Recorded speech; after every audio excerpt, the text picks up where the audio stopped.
ministro Gilmar Mendes e, em parte, o ministro Dias Toffoli, que divergiu na primeira questão. Esta é a proclamação do resultado e, para continuidade de julgamento, de pronto, a apregoação direta de constitucionalidade 4439, na qual já votaram, relatada pelo ministro Roberto Barroso.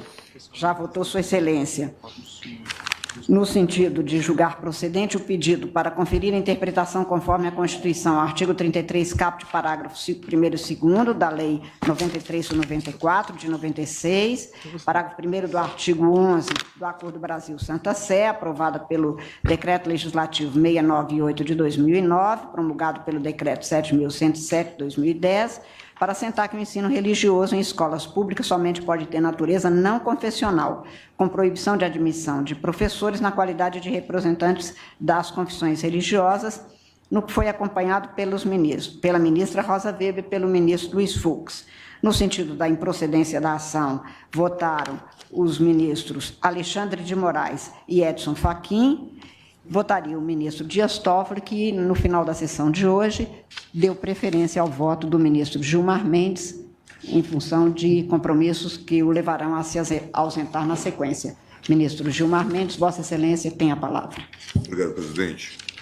Trata-se de ação direta de inconstitucionalidade proposta pela Procuradoria-Geral da República, em que se alega, em síntese, que a única forma de compatibilizar o caráter laico do Estado brasileiro com o ensino religioso nas escolas públicas é através da adoção do modelo não confessional, em que o conteúdo programático da disciplina consiste na exposição das doutrinas, das práticas, da história e de dimensões sociais das diferentes religiões, bem como de posições não religiosas, como o ateísmo e o agnosticismo, sem qualquer tomada de partido por parte dos educadores.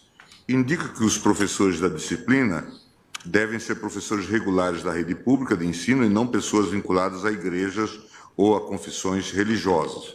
Aponta que as escolas públicas estão se convertendo em espaço de doutrinamento religioso, com verdadeira catequização dos alunos e da transmissão de valores religiosos compartilhados pelos credos numericamente representativos.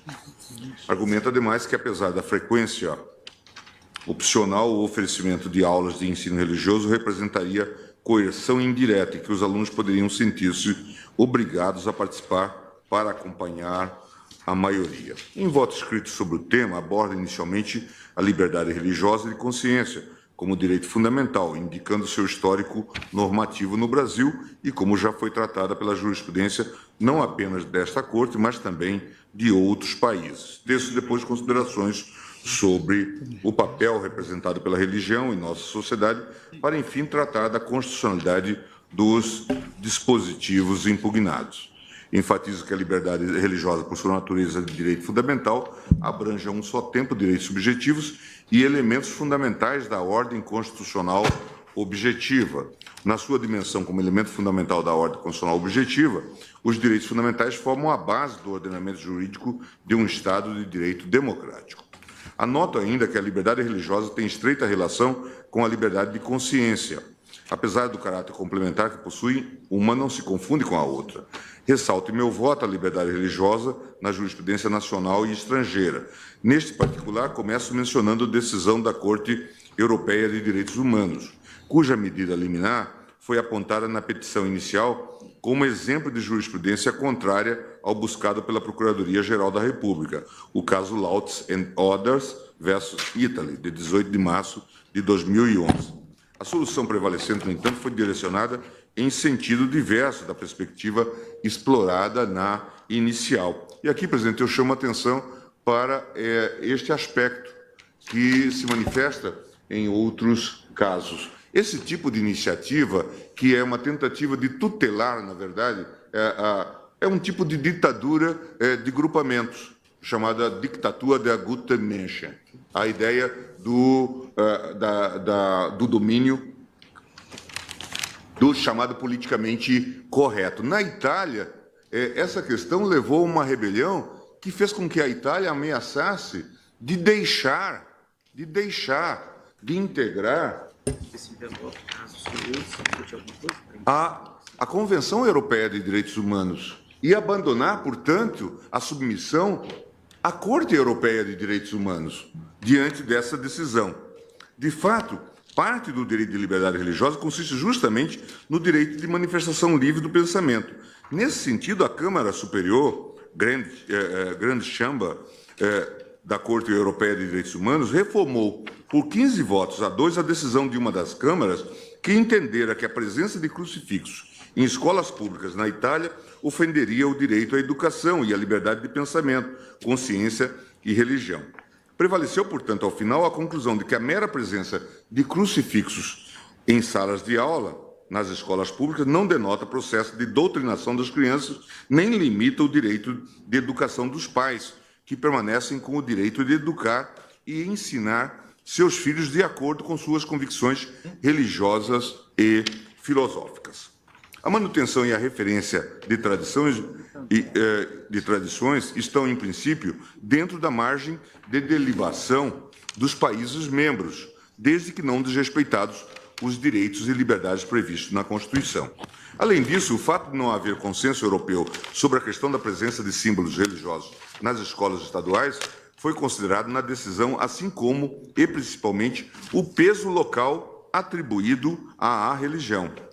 Em verdade que, ao prescrever a presença de crucifixos nas salas de aulas de escolas públicas, um sinal que indubitavelmente se refere ao cristianismo, os regulamentos questionados conferem à religião majoritária do país visibilidade preponderante no ambiente escolar. No entanto, isso não foi suficiente para denotar um processo de doutrinação por parte do Estado. Entendeu-se que um crucifixo em uma parede é símbolo essencialmente passivo, que não poderia ser considerado apto a influenciar consideravelmente os alunos. Há também um debate na Baviera sobre o crucifixo em sala de aula, em que a Corte Constitucional Alemã considerou que seria inconstitucional e que gerou também enormes polêmicas, considerando a convicção, especialmente deste Estado importante da Alemanha, o sul da Alemanha, composto de população majoritariamente, dominantemente católica. Aponto também na Alemanha decisão que entendeu que a realização de preces voluntárias e ecumênicas em escolas não viola a liberdade religiosa, chamada Schulgebet. A Corte reafirmou o entendimento de que a liberdade religiosa não abrange apenas a liberdade para crer, mas também para professar a fé em público.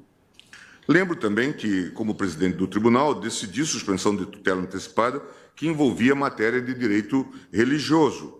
Tratava-se de grupo de estudantes judeus que se opunham à realização de prova do Enem em data alternativa, a fim de não conflitar com o chamado Shabbat.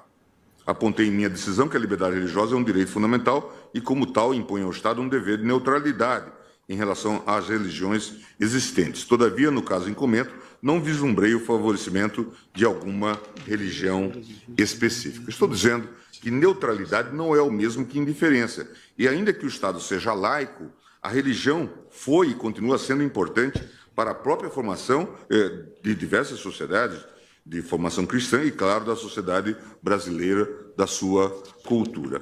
Eu repasso, então, esses aspectos e entro, então, no tema do ensino religioso nas escolas públicas, lembrando que várias constituições, a Lei Fundamental de Bonn, no artigo 7º, o artigo 27 da Constituição da Espanha também tratam do tema.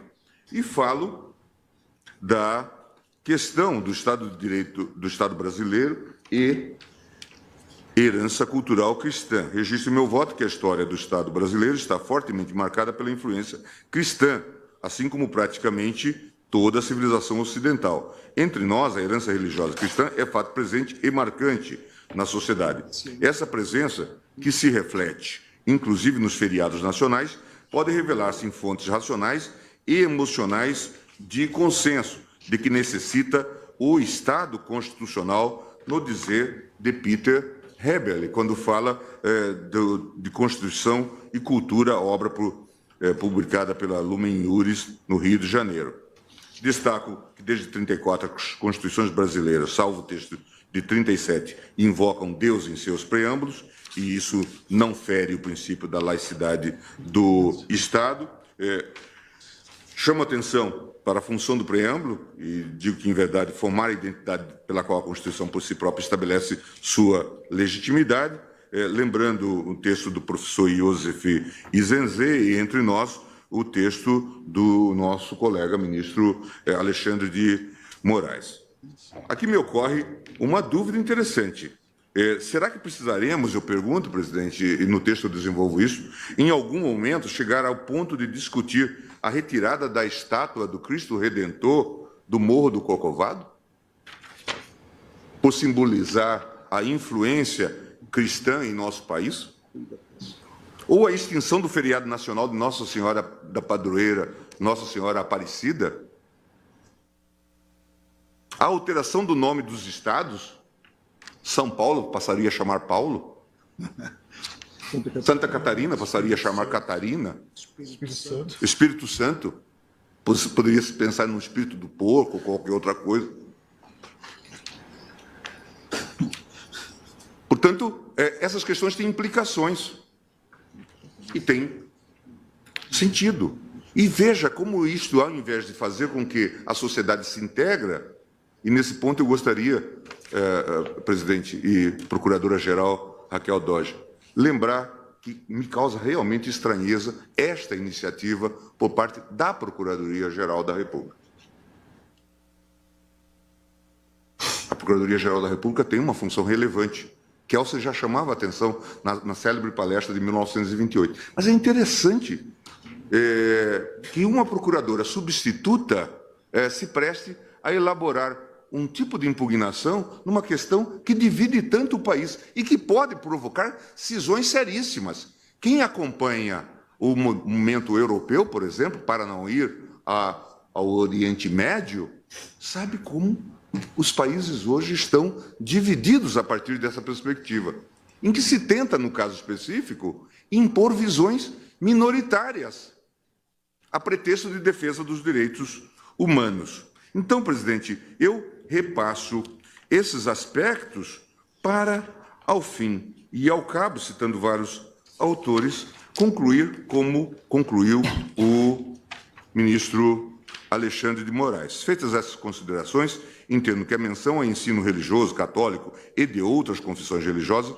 é, obviamente, apenas exemplificativa em razão do caráter especial da Santa Sé e está de acordo com o ordenamento jurídico pátrio. Não vislumbro, por conseguinte, nenhuma inconstitucionalidade dos dispositivos impugnados nesta ação direta de inconstitucionalidade, tampouco a necessidade de realizar-se sua interpretação conforme a Constituição. Nem preciso dizer, presidente, que a outra proposta retira